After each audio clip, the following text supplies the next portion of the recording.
All right. Welcome to another episode of Seize the Moment podcast. And today we have a very special guest.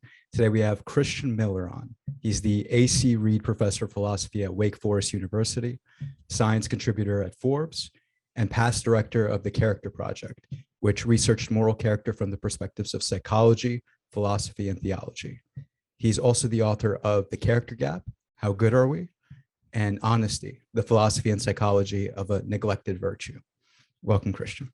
Thank you so much for having me on your show, guys. Really appreciate it. Absolutely, man. And it's been a long time coming. We appreciated your support over the past few years, man.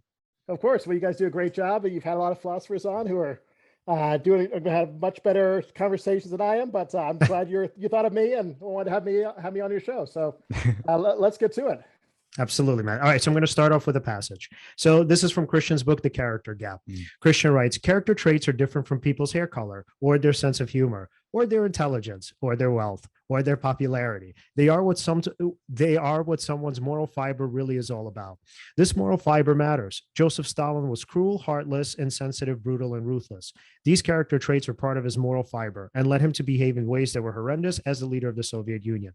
By some estimates, he was responsible for 20 million or more deaths. Mother Teresa, on the other hand, served thousands of the desperately poor, sick, and orphaned in India for 45 years. She was loving, compassionate, kind, selfless, and forgiving.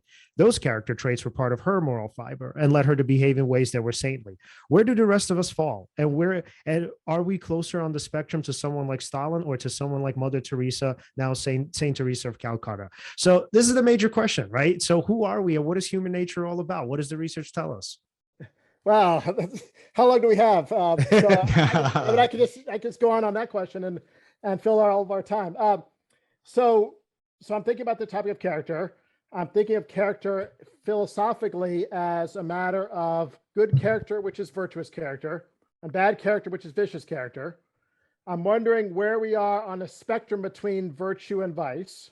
If you think of it as a spectrum, and on the one extent there's perfect virtue, and the other extent there's perfect vice. And then I think, obviously none of us are perfectly virtuous, none of us are perfectly vicious. So where are we on that spectrum? Well, at that point, I can't really answer that from my armchair here as a philosopher. I kind of need some empirical data to go on to see how are we doing, how good are we? And I kind of turn to empirical psychology. I look at results in social psychology, personality psychology, experimental setups or circumstances where participants were put in a situation that would probe their moral character in some way. So situations which would give them an opportunity to lie or to cheat or to steal or to help or to hurt someone else and to see what happens. And so how well did they behave? And, we can dive into some of the particular studies later on if you like, but what I was looking at is a kind of cumulative picture. What is the overall picture that's emerging from these studies about how our character, is shaped, is normatively evaluated, is it good or bad? And to cut to the chase, my conclusion is that there are plenty of studies which find people behaving quite well, and there are plenty of studies which find people behaving not so well. And often the differences between the well and not so well, they are matters of small environmental changes. So whether there's a pleasant smell in the environment, or whether there's a stranger who's not helping in the environment, or whether there's a loud noise in the environment. Often these environmental factors are having a significant impact upon people's behavior, leading them to behave well or to not behave well. My overall conclusion then, and we can certainly unpack this more, but the overall conclusion is that our character is very much a mixed bag. There are good sides to our character, but not good enough to count as virtuous. There are bad sides to our character, but not bad enough to count as vicious. And so I want to say we have a mixed character, a mixture of good and bad. So that's what I want to say about most people, at least. I think there's probably going to be a bell curve here with some outliers. There are going to be some on the good side, the virtuous people. We can think of Mother Teresa, or if you don't like that example, you can think of Confucius, you can think of Gandhi, you can think of Jesus or Lincoln or others, Harriet Tubman, and there are going to be some outliers on the other side too, the Stalins, the Hitlers, and the like. But I see those as the exceptions, and most of us are in this murky middle of having a mixed bag for our character. Right. What makes somebody virtuous? Is it just it's not necessarily just the act of doing something beneficent, right? I mean, sometimes somebody can do something that's good, but not for the right reasons, right? You should teach my class on character. Yeah, exactly. Yeah, I entirely agree with you. So I think there are multiple components to it, to having a particular virtue, and then to be a virtuous person in general, you have to have all the virtues. So just to have a particular virtue, it's not enough to act well according to that particular virtue. That's one component. You got to have that. So to make it a little bit more concrete, let's take one. How about compassion? So to have the virtue of compassion, it's not enough just to help other people. But that has to be one element. That has to be there. If you're more like Scrooge, sorry, you don't get to count. What else is involved? Well, like you said, the motivation behind the behavior. What does that look like? If it's purely self-interested, I'm helping in order to make a good impression, or I'm helping in order to not feel guilty, or I'm helping in order to get rewards in the afterlife. If it's purely egoistic, that doesn't count as compassionate motivation, and thereby does not get to count as exemplifying the virtue of compassion. So there needs to be a feeling, an emotional component to it. There also needs to be a cognitive component to it as well. So a thinking component. You have to be thinking the right kind of thoughts too. So, I think it's important to help other people. I see this person is in need of help. I should help this person. So a thinking component, a feeling component, give rise to outward behavior. And then at that point, we maybe want to add a couple more requirements too. But those, I think, they're the three key ones. A couple more you might want to add are things like cross-situational consistency. Mm-hmm. So a compassionate person isn't just compassionate at the hospital, but they're compassionate across situations where you could help others, whether that's the party, whether that's the office, whether that's at home. Stability over time. So it's not just enough to be compassionate today. You've got to have a kind of stability to your character tomorrow, the next day, the next week, the next year.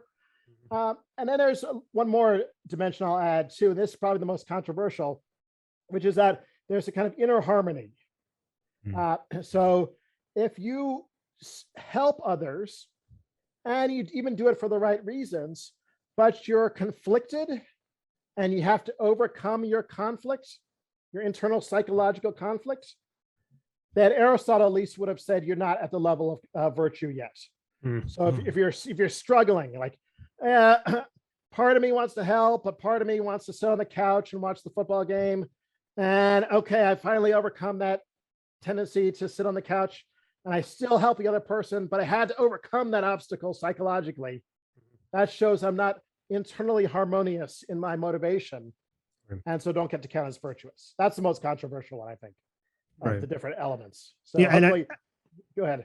Yeah, and I can imagine that it's controversial because, I mean, if you think about it, and I'm not really sure that exists. I don't think anybody can ever get to that point where they're essentially telling themselves all the time, oh, I'm just going to get up and go do the right thing despite how difficult it is. I mean, in some sense, right, human nature is kind of selfish in the sense, not in the sense of not to say that we're just, let me see, I could phrase I mean, we have egoistic tendencies. Yeah, right? We're kind of lazy, right? We're sort of lazy people. We do the easy thing most of the time. Yeah, we're obsessed with kind of pleasure and we sort of shy away from pain, So not to say that we're out like trying to maliciously hurt anybody or even so much that we're being inconsiderate. I mean, even though a lot of times we are, but I think to say that a person who's fully virtuous, I'm not really sure what that would even look like in the real world. So I can imagine there's some controversy around that.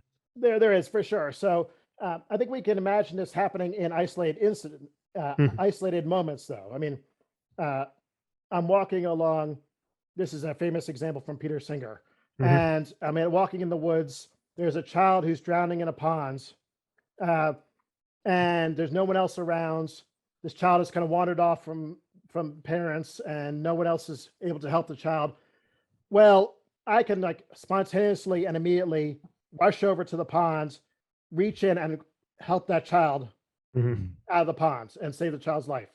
In doing that, I'm not having to overcome any kind of internal struggle. It's just kind of almost second nature for me to do that.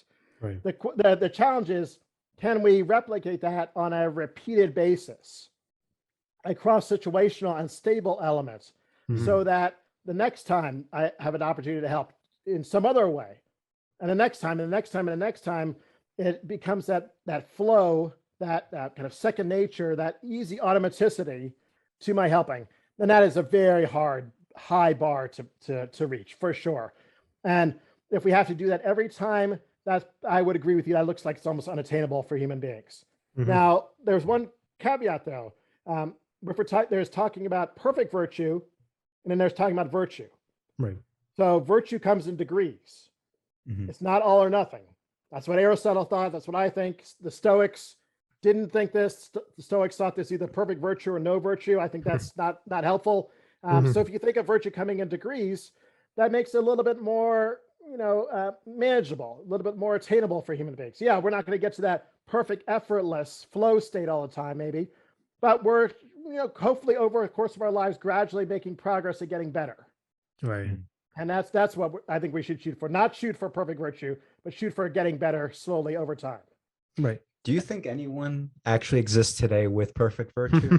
No, I don't. No, I don't. And that's perfect virtue across the board. Absolutely not. I don't even think anyone has reached perfect virtue for one virtue. Interesting. Like for compassion or for honesty or for anything like that. That's you asked for today. Now, historically, we could get into some debates about different historical figures and that, but today, sorry. Right. And I'm just curious on your perspective here. Do you think that it would actually be virtue if the difficulty were taken away? Like imagine, let's say if we were just to get up and to say like, hey, wow, this is so easy. I just get up and I'm just this really kind person and I'm always generous. And it's so easy for me to do any of these things. Would that actually be virtue if you really remove the hard part, the struggle? Yeah. I guess part of it matters how you got to be that way. It'd be one thing if you were programmed that way or you were born that way or something like that. And another thing, if through the course of a long life of struggle, you eventually got to be that kind of person for whom it was easier. Right. That second kind of life, that I think I'm okay with that because it was virtue born through struggle. Just like, maybe make some analogies here. Often virtues are compared to skills in other areas of life. So a chess master, for example, chess master has played thousands and thousands of games, lost many of them, had lots of struggles, but eventually gets to the point where, he or she can just see a chessboard and plot out all these moves well in advance, and it becomes very easy, very straightforward for that person. Well, I think the hope is the same here with the case of virtue. And if that's how it happens historically, then I think, yeah, that's fine with me. That's fine with me. I love that. So, and then just thinking about it, right? And let's say if we kind of we looked at it in the context of, let's say sometimes people would think, well, the people I know, they were always like this, right? It's like, when they were kids, they were kind of assholes, or they were like really kind and generous, and they sort of grew up to be the same people, right? So what would you say to somebody that says, well, it's actually more innate, right? Whether you're a good and empathic person or whether you're more so of an asshole, right? That's kind of like how you're born. I would say that's partially true. I think there is some element of truth to that. I'm a philosopher. I'm not an empirical researcher. I don't do developmental psychology. So qualify all that what I'm about to say with my lack of qualifications to say it probably. But from what I've read, there does seem to be, with respect to personality in general, not just moral character, but our entire personality, a genetic component to it. But not solely a genetic component. So partially genetically influenced, but also partially adaptable and malleable. So that can be influenced by upbringing. It can be influenced by life choices. It can be influenced by our surroundings later in life. So the person who starts off that way and never makes any subsequent progress, I would say, that's partially on that person. You maybe started out that way. Maybe that was not under your control, but then you had opportunities later on to make choices to better yourself, and you didn't take advantage of them. Now I have to know a lot about the person's story, and I don't want to presume anything, but in theory, at least, it's just because that's the way you started doesn't necessarily mean that's the way you have to finish. Right. And also the person that we perceive as an asshole, as you would say, let's say the person cutting you off in traffic, right? Right. That Right. guy's an asshole. He just cut me off. He's not watching where he's driving. Well, even though that may be the case to you, that person, I mean, we don't know too much about that person. Let's say they're someone's father, loved by their children, actually a nice guy to their friends, and a very good member of their community. But just for that one instance, they portray that it may, well, we perceive it that way. So I don't know if from their perspective, if it's vicious or not, but from our perspective, like a sort of vicious trait or character trait, right? It's interesting, right? That there's that some people can be assholes to you, Yes, but loved by other people. And therefore you just have a different experience of that person, but doesn't necessarily mean that they're evil or vicious. Yeah, true. Right? It's very, very good corrective, I think. Very good caution that we should keep in mind when we're judging other people. There's judging people you know well, and there's judging people you don't know at all. And we have this tendency, we see one instance of behavior, and then we rush to judgment about the person's character. That's a mistake. The person's character, as we've already talked about, is a matter of how they're disposed to think, which we don't know much about, feel, which we might not know much about either, and act in a variety of different circumstances. So seeing this person perform one action in one case is a bit of evidence, but not usually enough to make any reasonable judgment about their character. Right. Yeah, we're missing so many variables that could display other traits about that person. So it doesn't make sense to make a snap judgment about them. Yeah. So, what's so? Let me just add one little personal anecdote here. It's funny you mentioned that because my wife often gets on my case for displaying bad behavior when I'm driving. So she says, look, you're like a different person when you're driving. You honk the horn all the time. You're not stopping for stop signs. Well, maybe I shouldn't say that, but all this stuff, like people who don't know you're going to think you're a jerk. And otherwise, maybe you're a decent guy, but I take this personally. Hopefully people are not judging me too much based upon my own driving, my bad behavior. It's fine. Everybody does, I think it's part of being, anyway, if somebody's quote unquote being themselves, anyway, they're going to be a polarizing figure. If you try to please everyone, right, you're not going to upset anyone, but nobody's really, you won't be that much, you won't be meaningful to them essentially. So I don't know. I think it's fine to be polarizing as long as you're decent to the people around you. Yeah, I mean, it doesn't hurt to also work on some of that bad driving either. I thought I was going to get a pass. You did from Alan. You did from Alan. Alan's like, you know what, Christian? I love you as you are. Yeah, exactly.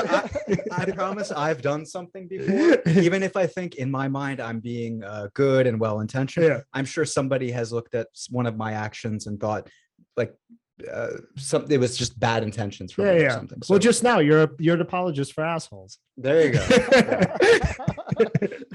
So what was so shocking to me, and I think it's like probably the most fascinating part of this research, is how much the environment, and not just the environment, but a person's emotional state can actually affect their decisions. So when we usually think about character, we think that it's stable over time, and we think, well, if I'm in this particular context, right, and I make such a decision that, let's say, if I make a decision that relates to that context, if I'm in a similar context, right, even if it's tweaked by whatever, a small portion of it or whatever, it doesn't matter. I'm still going to react in the same way, right? So let's say if I'm, a helpful, generous person, I'm technically going to help whoever needs help, unless like it's too difficult or I'm sick or whatever it is, and that's going to be kind of the same across the board, right? But this research shows that that's actually not true, and that sort of our emotions get in the way. Sometimes they're actually helpful, right? Sometimes they're harmful, and then on top of that, even the environmental circumstances get in the way, and sometimes they actually help us, right? So how does that work?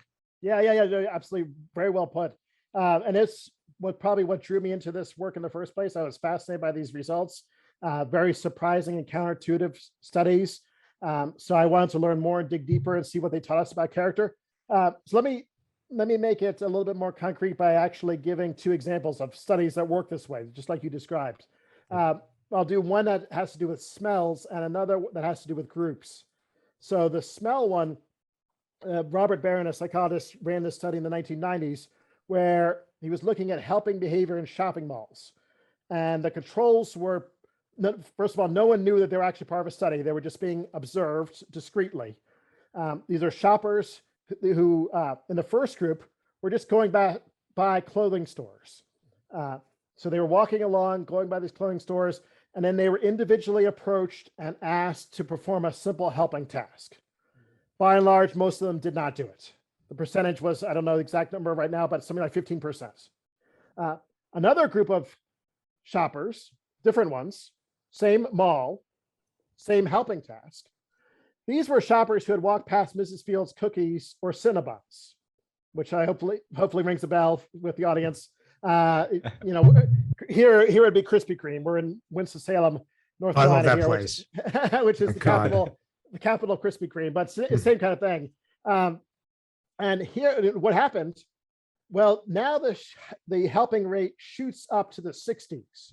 Mm-hmm. So it's about 60% helped in the smell group from Mrs. Fields cookies or Cinnabons, versus about 15% who helped in the control group who'd walked past the shops, the clothing shops. That's stunning. I think exactly what you were talking about, because you would expect if someone's going to help, they're going to help in either situation. If someone's not going to help, they're not going to help in either situation. Why would they help in one and not the other? Well, the deeper story that seems plausible to tell about what's going on here is that there's a smell that registers in the brain from the cookies or the, whatever the Cinnabon, leading to a desire, to a good mood.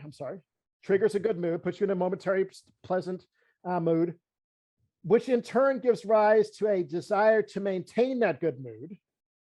So when you're in a good mood, you want that mood to continue. So you have this desire to find ways to keep the good mood going. Here's a chance to help. If I help, that'll probably keep my good mood going. So I'm more inclined to help. That's one way to understand what's going on there. That is not in the picture I would envision of a compassionate person. Right. I would expect a compassionate person to see the need in both situations and help in both situations, and not be influenced by a trivial environmental factor like the smell. And so I take that study as a small bit of evidence against widespread compassion. Mm-hmm. Doesn't prove anything. No one study can prove anything, but I cumulatively aggregate these studies, and that's one of the ones I aggregate from. Yeah. Right.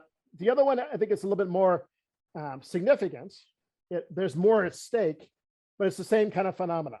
Mm-hmm. So this is the famous group effect or bystander effect, which kind of got rolling experimentally in 1968 with a famous study called the Lady in Distress study. So here's how it goes.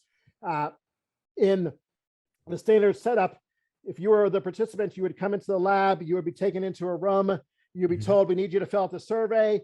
You sit down, you work away at the survey, the person in charge leaves. A few minutes later, the person in charge comes back with another person who looks like another participant, tells that person, sit down, fill out the same survey. So now the two of you are working out your surveys, the person in charge has left. A few minutes more go by. Mm-hmm. Then you hear a loud crash. The person in charge starts yelling and screaming, ow, ow, this thing, I can't get off me. Ow, my leg, my leg, my leg. Now, at this point, I'll pause and you say, well, what would you do? If that was you, the participant in the study, what would you do next? Mm-hmm. You say, of course I would help, right? I have to do something. This is 1960, so you wouldn't like pull out the cell phone probably or a call, but you would, get up out of your chair, run into the next room, say, are you okay? Can I get, someone to help you, or can I help you? Well, what mattered was what the stranger you were with did or didn't do. If the stranger you were with in the room filling out your surveys didn't do anything to help, it's very likely you would not do anything to help. Mm-hmm. Only 7% of participants helped when the stranger they were with did nothing. Mm-hmm. 7. Now, when we change it and there is no other person, there is no stranger in the room with you, you're just alone filling out the survey. In that version, 70% helped. Mm-hmm. Huh. So 70% versus 7%, where the key change, the environmental difference, was the presence or absence of a helpful stranger. Right. Or I guess presence or absence of a stranger who's not helping. I should put it that way. Mm-hmm. Right? That's shocking. I mean, I think that's just, and kind of depressing too. What's going on there? Well, I think there are multiple things going on, but one piece of it is a fear of embarrassment. So there's a psychological story to tell about this case too. It involves a desire not to embarrass ourselves in front of others, because if you get up and go in the other room and you find out, oh, actually, you misheard what was going on. There really was no emergency, or it was like, part of a theater production or whatever, and suddenly you look like a fool. Yeah. Like that stranger knew there was nothing serious going on. You didn't. You look really silly. So that holds you back from helping. And we know this is a real phenomenon. It's been replicated many times in the lab, and every month there's a news story along these lines. So-and-so gets attacked in the subway. No one helps. Right. People watching. So-and-so gets hit by a car. No one does anything to help. It's a sad phenomenon that plays out in real life. And again, evidence for lack of compassion, I think. Right. I heard this is sort of related, but I heard that a good technique to sort of get someone to help you in those situations, even if there are other bystanders, is to identify one particular person and ask them for help. Well, either if you can by name, sure, but of course you wouldn't if you don't know that person. You might say you there, and then the social pressure, instead of being divided amongst all these different people, gets put all on that one person. And then in fact, because you're putting social pressure on them and now the group sees that, that's even more social pressure. But I might be getting ahead of myself. But no, that makes perfect sense. So another factor of what's going on here is diffusion of responsibility. So when you're in a group, the responsibility to help is diffused over the group, doesn't rest just with you. But now in this scenario you're talking about, you're singled out, and now suddenly there's much more responsibility placed on you to help, and that diffusion of responsibility goes away. So yeah, that makes perfect sense. Right. And this reminds me of somebody I once knew. He was he still is a doctor. And it was so interesting because like with him, you never knew what you were getting from him. Right. So some days he was really happy and like the whole office was happy. Right. You'd come in and you knew that he just came back from vacation. He'd give everybody compliments. He might buy lunch, whatever. Right. Most of the time he was miserable. And then he made sure that everybody was miserable right along with him. So every time you got something good, like, some sort of compliment or whatever it was, some kind of good deed from him, you kind of understood that there was no value behind it. Right. It just sort of like he was kind of perpetuating his own good mood because, it helped him to help others. And he's like, oh, great. Now everybody's happy, right? I don't want to be upset looking at sad people. So let me find a way to make them happy. So why do things like that happen? So because especially when, we think about people who are not just professionals, but adults, right?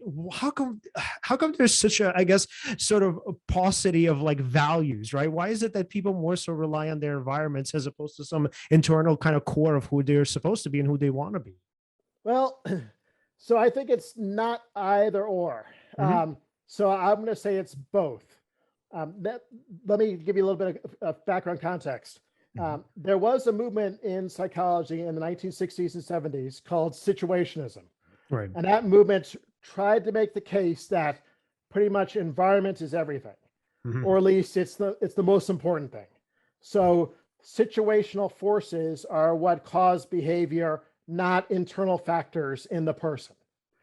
So that was a really popular view for some time, but then it's gone out of favor and been replaced with another idea, which I think is more plausible, both intuitively and scientifically, which is that it's both. So of course, environment matters, but also there are internal factors in us which are impinged upon by our environment. And then collectively, both the environment and the internal psychology, the beliefs, desires, emotions, feelings, and the like, collectively or jointly lead to action. Now that's very abstract. So let me try to make it a little bit more relatable, both with the examples we just talked about, and then let me give you a little bit more of an optimistic take on this too, because you sound like you're a little bit down the dumps. So let me give you a little bit better.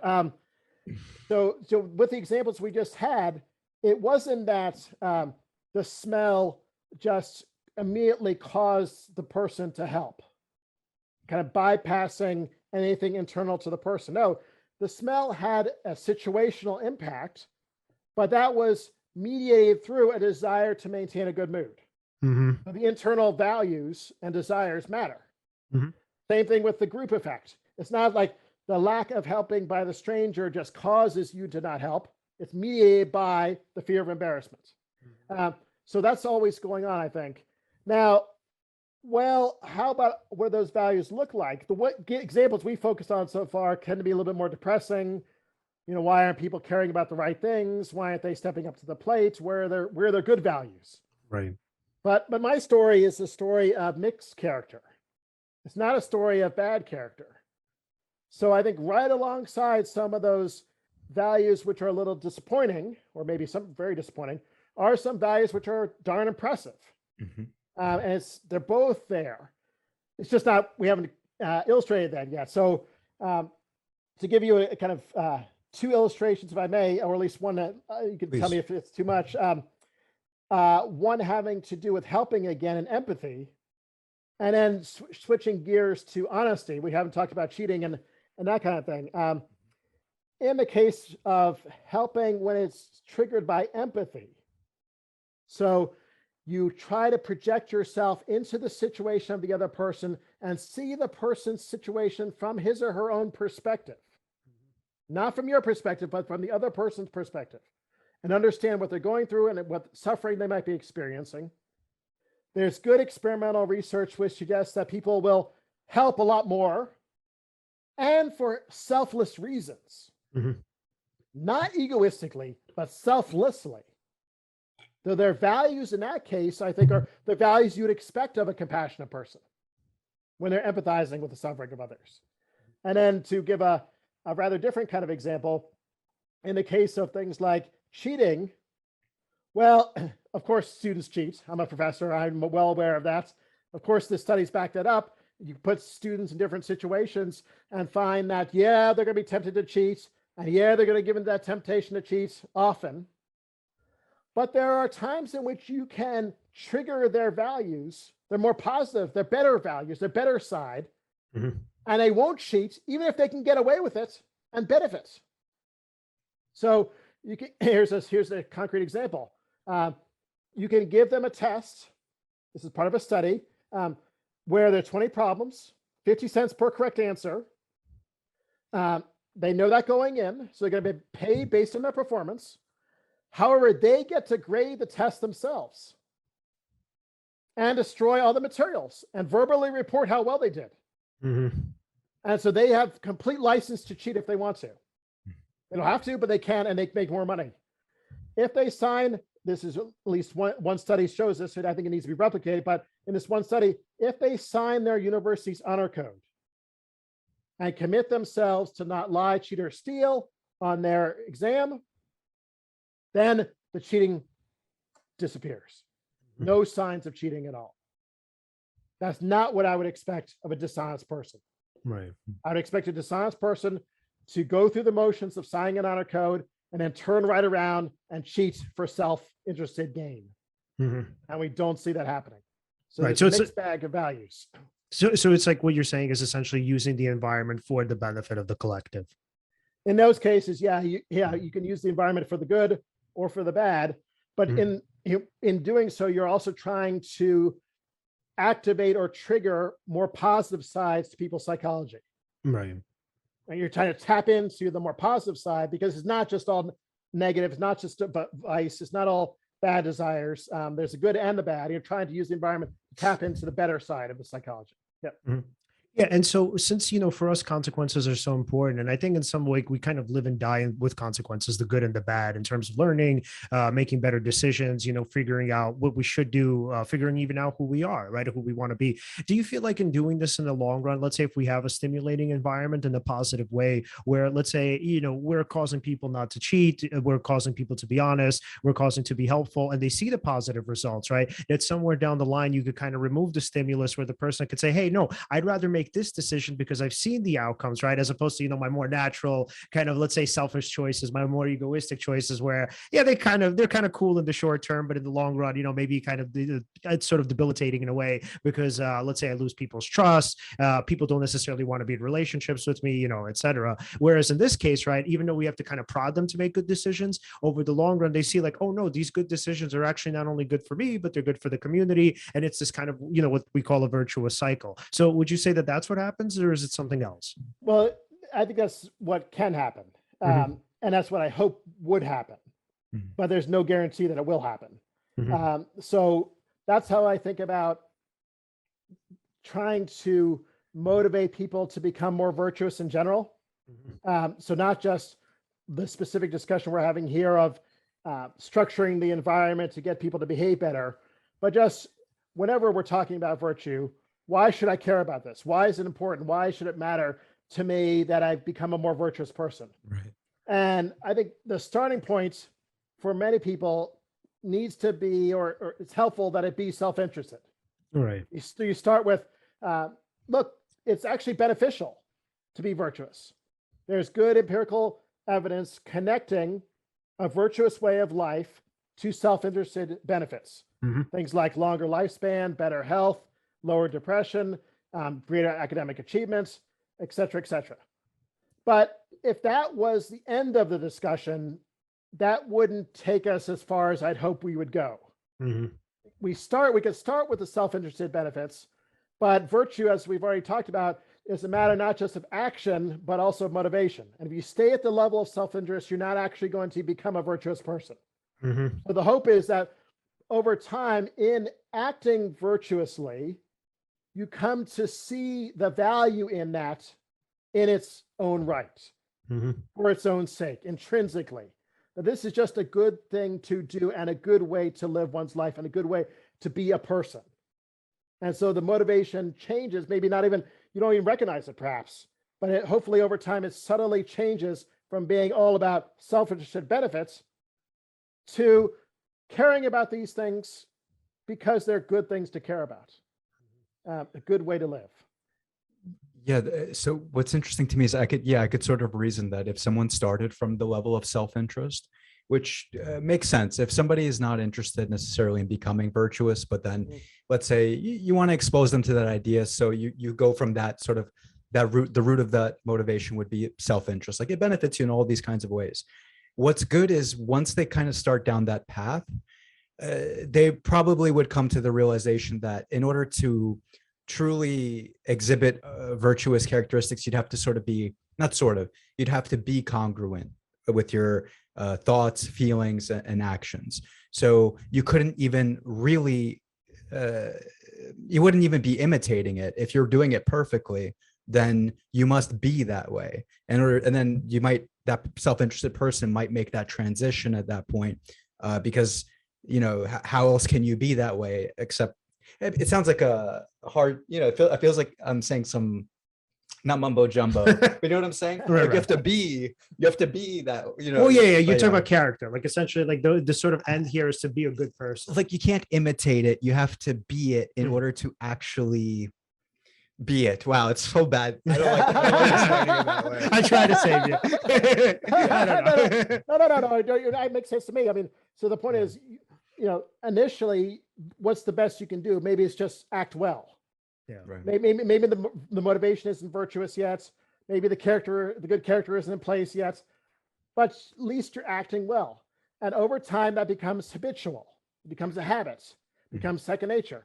And then the hope is that in addition, you're growing to appreciate not just the action, but what the action stands for. Why is this important? I should care about other people for their own sake, not just for how they can benefit me. I should care about, I could come to see that the truth matters and telling the truth matters for its own sake and not just how it could benefit me. So one's perception can change, one's motivation can change. And so the whole character can evolve in a more virtuous way through, hopefully over time, just starting out with habitual action. Right. Yeah. I think we're on the same page. Yeah. I love that. Yeah, and then just before we kind of get off of the research part, I think it's really important to touch on this: the Milgram experiments, right? How the hell did a bunch of people end up shocking I guess it wasn't a cadaver. I guess it was some sort of actor, right? So how do we get to this point where a person nearly kills another human being that they can hear suffering and struggling in the other room? Yeah. I mean, so there are two questions here. How do the participants effectively kill innocent people? Right. And secondly, how did research labs allow that kind of study to be performed in the first place? Mm-hmm. So two big questions. So for the context, in case some listeners are not as familiar with this, so this is arguably the most famous experiment in history of psychology. Right.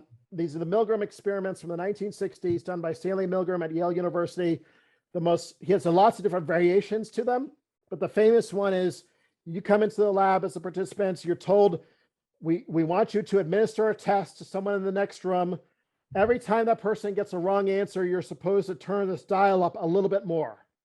More wrong answers, a little bit more. More wrong answers, a little bit more. And it's an electric shock dial. So as time goes on, there are more wrong answers, the shock is going to get worse. So the participants agree to do this. They sit down, they start administering the test. The test is rigged so that there's going to be a lot of wrong answers. So there's lots of opportunities to turn up the dial. The dial goes all the way up to an XXX level, suggesting a lethal level of shock. Behind you as a participant is an authority figure dressed in a scientific looking outfits, not doing much, except if you, the participant, start hesitating or saying, I don't know if I want to continue, this person will say, please continue. We need you to continue. Now, to be real clear, there was someone in the next room. It wasn't a cadaver, right? It was a living person in the next room. This person was an actor, and this person was not actually getting shocked. So that's important. But the participant didn't know that. The participant thought, or we have every reason to think that the participant thought that real shocks were being administered. Mm-hmm. And so what happens? Well, the stunning result is as time went on for each participant, they tended to turn the dial up more and more. Mm-hmm. They could have opted out at any point, but over 60% of them went up, all the way to the XXX level. Mm-hmm. And this was not like a sudden change. As the shock dial went higher, the participant, the test taker in the next room would do things like scream or pound on the walls or say, I don't want to do this anymore. Get me out of here. Or say, I have a heart condition. I mean, this was a gradual process. There were lots of indicators that there was immense pain was being caused. And yet more than 60% went all the way up to the XXX level and effectively killed, from their perspective, killed an innocent person. Mm-hmm. Okay. How could that happen? Well, we go back to psychology again. It's not just environmental. It has to be mediated through the psychology. And so it looks like part of the story is that we have a strong desire to obey authority figures. And we don't screen those authority figures against our moral code as much as we should. Mm-hmm.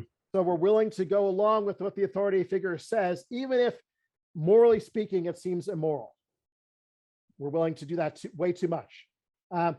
How could they carry out this experiment in the first place?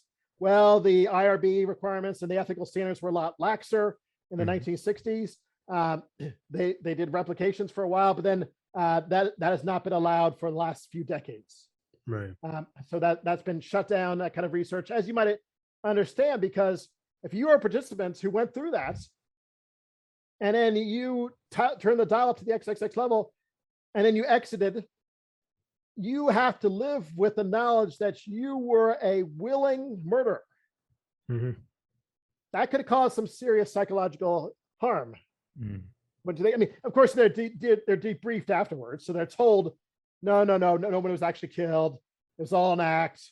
There were no actual electric shocks being given. So that mitigates it to some extent, but still you have to live with the knowledge that you didn't know that at the time and you were willing to kill an innocent person.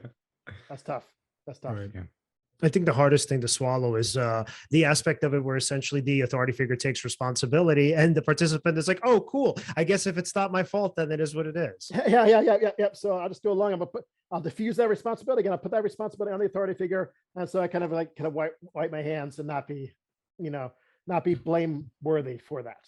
Right, which is like incredibly irrational, because I mean, if you participate in anything, so you might not have the same level of responsibility as the person who's giving you orders, sure, but you're still sharing that responsibility with the other person. So it's just interesting how the human mind can kind of absolve itself of any guilt by just saying to itself, "Oh, well, it's black and white, right? This person is responsible. Yeah. I was nobody. I was just not even a helping hand.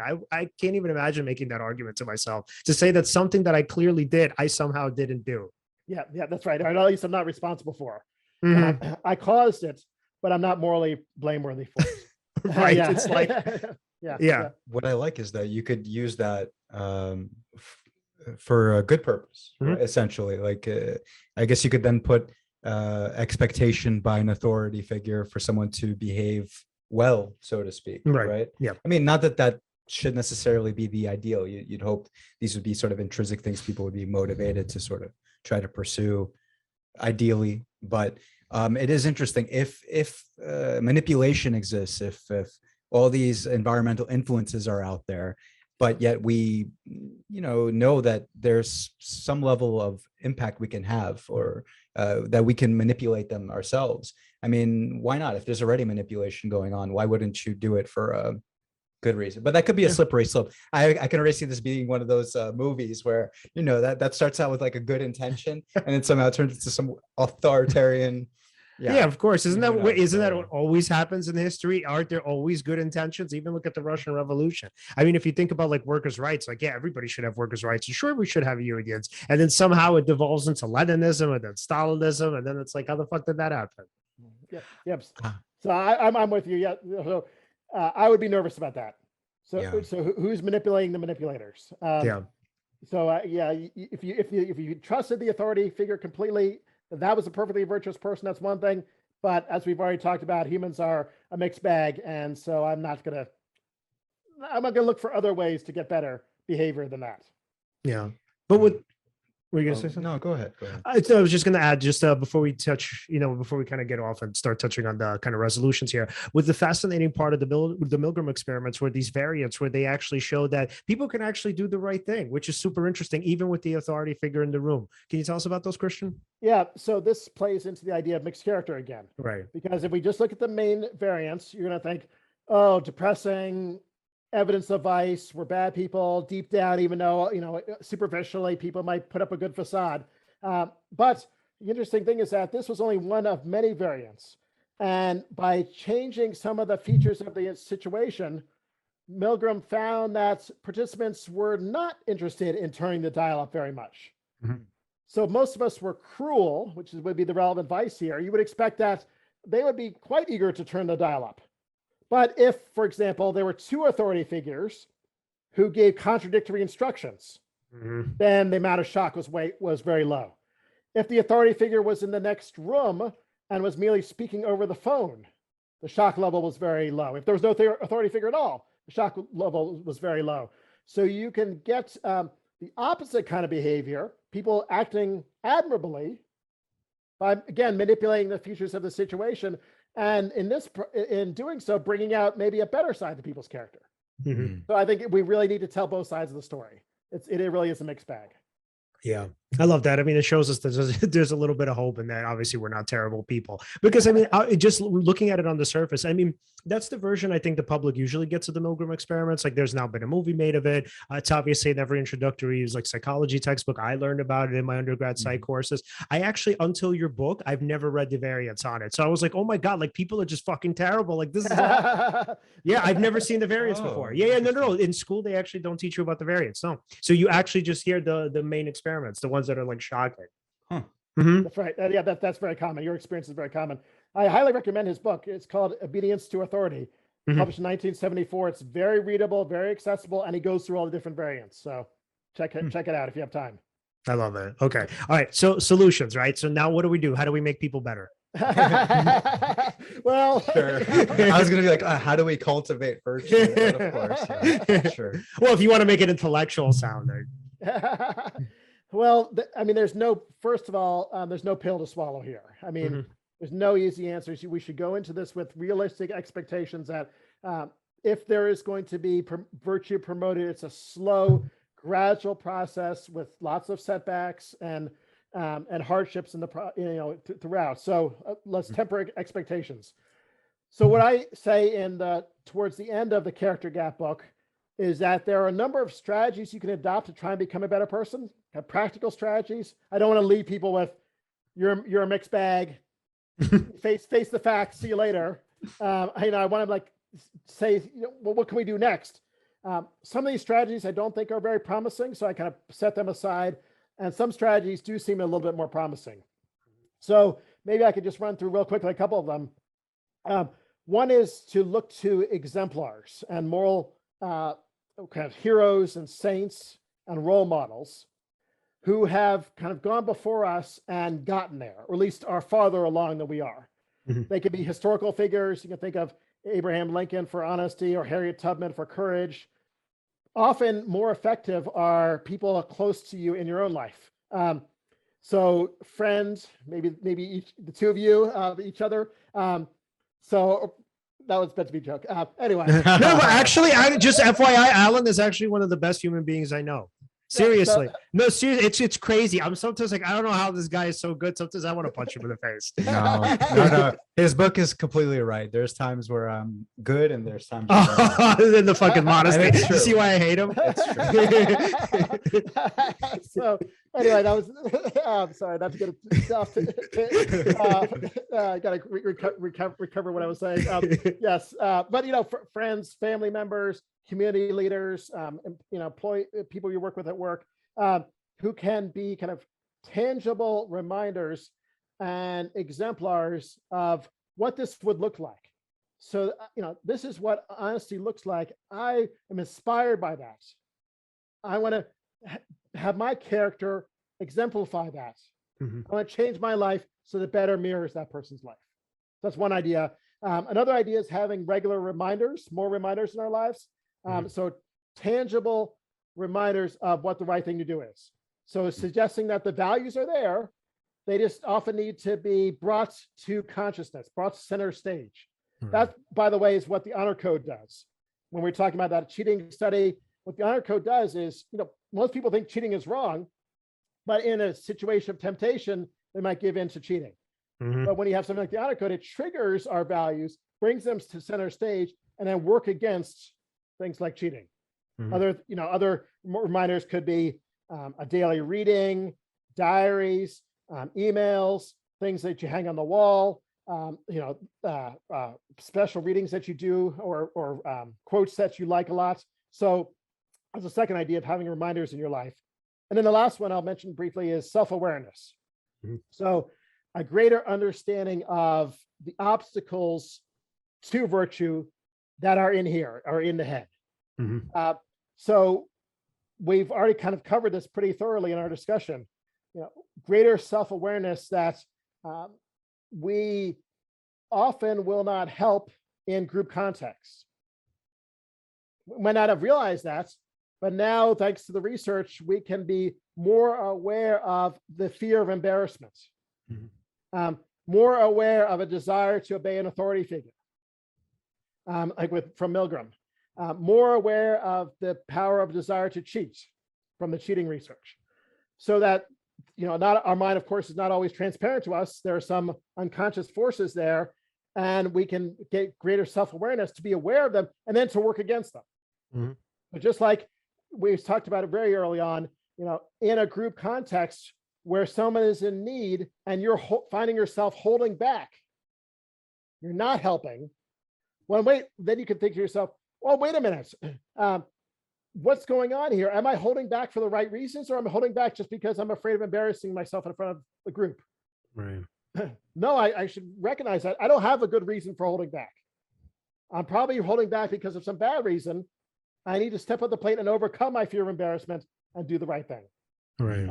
So the three ideas again are exemplars and role models, more reminders, and greater self-awareness. I think those are three things that I've at least come proposing as helpful strategies or tools along the path to virtue. So. Yeah, moral exemplar seems to be, at least for me, the best one. So I could think of just my old college mentor, my philosophy professor. His name was Dr. Tim Stroop. And so when I met him, like initially, I kind of looked at him as a rival, and I was like, oh, I'm going to kind of show this guy that I'm smarter than him, which it was impossible. Like he was pretty much a genius. But the point was, I remember as we got to know each other and we became friends, like this was a person I constantly wanted to impress. And so for him, status was like meaningless. This is a guy who literally left Harvard Law School because he was bored with it and went to become a teacher. So literally, because he's like, I just want to teach. He's like, I don't want to be a lawyer. And so what's so interesting about that is seeing something like that, but also knowing the expectations that he has of you. You were like, oh man, like you don't want to fuck up in front of him. Not that he's going to scold you for it or anything along those lines, but you just kind of like a dad, right? You don't want to disappoint him. And so for me, I remember thinking like, wow, man, like this is a person that I could look at and I could think, first of all, I could say he's already just in the kind of body of work and just the things that he's done. He's already like had an incredible life and done wonderful things, but you kind of also want to live up to his expectations for you. And it's also kind of even amazing that he would have those expectations for you, to think like, oh, wow, I can actually be as good as he says I can. Yep, that's very powerful. So this illustrates the difference between more historical exemplars and real life exemplars. Mm-hmm. Because it's one thing to study the life of, say, Harriet Tubman or Abraham Lincoln, but it's distant, it's remote, it's in the past. They lived in a very different time in a very different place with very different challenges than we do. But having someone in the here and now, in your personal space, so to speak, who you can tangibly see as this person is better than I am. Right. But I want to be more like them. And this person shows that it's possible. This perfect proves that it's possible to be better. What can I do to be more like them? Mm-hmm. That can be very, very psychologically powerful and effective. Yep. I remember I used to be so preoccupied in my early 20s with trying to be the most virtuous person. Like I would get into like Eastern philosophy, like the ego, and once you conquer the ego, you'll be enlightened, and that that narrative, right? Right. And it's not that there's anything wrong with that narrative, but then there was once time I was listening to a lecture, audio lecture by Alan Watts. And he said something very interesting, which sort of reminds me of the message in your book, that we all exist on a spectrum, that we're not altogether virtuous, not altogether vicious. He had this quote, it's like a holy person is not what you imagine them to be this saintly figure filled with light. It's a holy person is someone who is whole, someone who is reconciled both their light and their darkness. And for some reason, when I heard that, even though I know he's essentially pointing to a little bit to something else, not too related, but it reminded me that, people, like you said, like your book's message, they exist on a spectrum. Nobody's perfect. And I understand that he's talking about being whole, so it's a little bit of a different conversation. Well, so integrating the shadow that you are, in some sense, the bad parts too. But it reminded me that there's good and bad, and reconciling the good and the bad is important. Not just necessarily seeking to just be as good as possible, but that is a good aim as well. Of just right. Sorry, just reminded me. I just love Alan Watts. So that's very good. So I mean, it's also a nice reminder about exemplars. Yeah. Which is that it's good to real world exemplars are exemplary in some area, but they also usually have some other areas of their life where they're not exemplary. Mm-hmm. So, Abraham Lincoln was exemplary with respect to honesty, but not across the board. Right. Martin Luther King, Gandhi, on the cover of the book, I've got a spectrum here, Hitler on the bottom, I've got Gandhi on the top here. I can't tell you how many people have told me, well, wait a minute, didn't Gandhi have some areas of his life where he had some problematic behavior? Right. So all by way of saying that even the moral exemplars, you want to kind of look to them with a grain of salt, say, I'm going to try and emulate some aspect of their life, but not necessarily all of it. You've got to parse through the good and the bad and kind of lock onto the good and try to emulate that. Right. So. Of course. Yeah. Like Alan Watts, for example, I believe he had alcoholism issue towards the end of his life or something like that. Mm-hmm. Needs to look into it a bit more, but his record's not completely clean. So I agree with you. Mm-hmm. Yeah. All right. So wait, I actually did have a question for both of you. We'll start off with Christian first. So for both of you, who are your moral exemplars? That's a good question. I should have a quick answer. So I'll give you some historical and some real world contemporary ones. So historical ones, I kind of Lincoln I've mentioned a couple of times. I'm doing a lot of work on honesty. That makes a lot of sense. Harriet Tubman I've mentioned a couple of times for courage. That makes a lot of sense. I think Jesus is a big exemplar for me too. Confucius and Socrates, so we haven't mentioned at all. So Socrates, maybe the most exemplary philosopher for his life in the history of Western philosophy. So I love Socrates. In my own kind of personal life, my parents, my wife, my kids. Interesting that even though the young kids, they're exemplars for me of lots of things like how to look at the world in a innocent and kind of childlike way. I think that's a really important thing.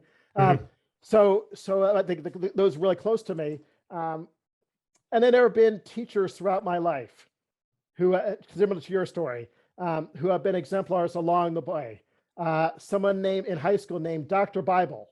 If you can believe it. That really is his name, Dr. Bible. That was a high school. He was a Buddhist. Right, or an atheist. And so there's key moments throughout my life where I've had these teachers who have been exemplars of not only how to think and to be good a philosopher, but how to be a good person as well. So yeah. Now I love that. I'll turn over to you. Let's go, Alan. I can't top that. No, I'm just kidding. No, so I mean, there are bits and pieces of there are people who I definitely view as exemplars but I don't look at them. Like for example, for David Goggins, let's say, in terms of just being able to run 117-mile marathon. His legs were breaking down and he's bleeding and there's some kind of endurance going on over there. So I kind of respect that, but it's not really a moral exemplar. I think of but I don't know too much, so Buddha, for instance, sure. But then the thing is, how much information do we really have about? I mean, we have a lot of information, but I don't know how historically accurate all that information is. So there's that. Jesus, great. Definitely, I once viewed my uncle as an exemplar. Just great behavior, always calm around people, very nice, always full of wisdom. When I was younger, he kind of indulged me in a thought experiment, although at the time I didn't know it was a thought experiment. I'm not even sure if he meant it that way. But he asked me to think of my thoughts as I'm observing my thoughts, and my thoughts are in some kind of bubble, and just being there with them, observing them. It wasn't even that in depth, but what was interesting about that little thought experiment is it's something I was never used to doing before. I just would get stuck in the automaticity of my thinking. However, thinking of it like that, it put me in a different perspective where this is me here and these are the thoughts here. And it felt like not something that that was out of control, for instance. So little things like that were great pointers. And there's so many great exemplars. It just feels hard to Well, what about when you always say sort of seek to understand and try to understand the person's perspective before judging them? I mean, essentially, so I get that from the quote when I first heard it. Yes, seeking first to understand, then to be understood, which is also in 7 Habits of Highly Effective People. But that quote is from St. Francis of Assisi. And who knows if he got that from somewhere else too, to be fair. So yeah, things like that stick with you. Certain quotes, certain sayings. Yeah. Well, what about just the fact that you're trying to understand other people's experiences before judging them? What do you think that's about? I am just curious because this one I don't know about it. Where did you get that from? Do you remember? Well, essentially, where did I get it from? Yeah. Oh man. I mean, there's a lot of people that espouse information regarding like how to handle social situations. So I've heard it in lots of different places. I don't know. So when I was younger, Christian, me and my brother used to fight a lot, and I always used to wonder, like, why do we have to fight? Like, is this necessary? Is there no way that we cannot have a normal interaction? And there's no way we could avoid getting into fights. So essentially, I just try to, with trial and error, read as many different pieces of literature that tell you how to interact with people in the most perfect of ways, and just try to just understand like his perspective. Why is he getting angry? Maybe if I understand his perspective, then he can see that I understand his perspective. Then he'll calm down, and I'll calm down as a result, or vice versa, or something like that. We could come to some sort of understanding. Long story short, we get along these days, but that was a long process. Yeah, and it's complicated. It's hard to answer on the spot, to be honest. I hear you. Yeah. And I mean, I guess from your perspective, Christian, we can also turn to literature too, not just moral figures. Yeah, that's right. For exemplary purposes, I think it doesn't have to be real world people. It doesn't have to be historical people. It can be fictional people. So in the book, I give the example of Les Miserables. And so, because it's I think, to me, one of the most powerful moments in fiction, when Jean Valjean is kind of on the precipice of going back to prison, and his life is going to be ruined. When he's caught stealing the gold from the priest's house, and the priest, instead of turning him over to the guards and saying, send him back to prison, says, no, I'm giving these to you. And, oh, by the way, why didn't you take the candlesticks as well? And he said, so he gives this Jean Valjean a second chance at life. He forgives them. And as a result of that, Jean Valjean turns his life around and becomes one of the most exemplary characters in all of Western literature. Right. It's a powerful moment of forgiveness. It demonstrates tangibly what the virtue of forgiveness looks like, in a way that, sometimes just facts or biographical accounts can't. So I love that moment. That's I think a powerful example of how literature can provide us with exemplars too. Yeah. And what I love so much about this is that there's so much hope about this, because it's easy to get cynical when you look at the world in terms of like where people are, whether they actually have values, whether they're more kind of impulsive and, in some way kind of environmentally influenced, as opposed to like having some sort of inner core guiding them and telling them what to do. So, I mean, I'm happy that you do this research, and I can't wait to see just in general where the moral research goes in the coming years. Well, I wanted to do something that I thought made a difference. I mean, philosophy can sometimes go very abstract, very head in the clouds, and philosophical research can kind of get so technical that it just stays at the level of academia. But here, this is an issue that really matters. Character is an issue that really matters to everyone's life, I think, mine as well. And there's just more research that needs to be done. So I'm trying to do what I can to help push that research forward, while also communicating that research to a broader audience, which doesn't have time to get a PhD in philosophy or wade into the philosophy journals. So, something I plan to keep doing for many years in the future. I love that. All right, Alan, final questions for Christian before we go?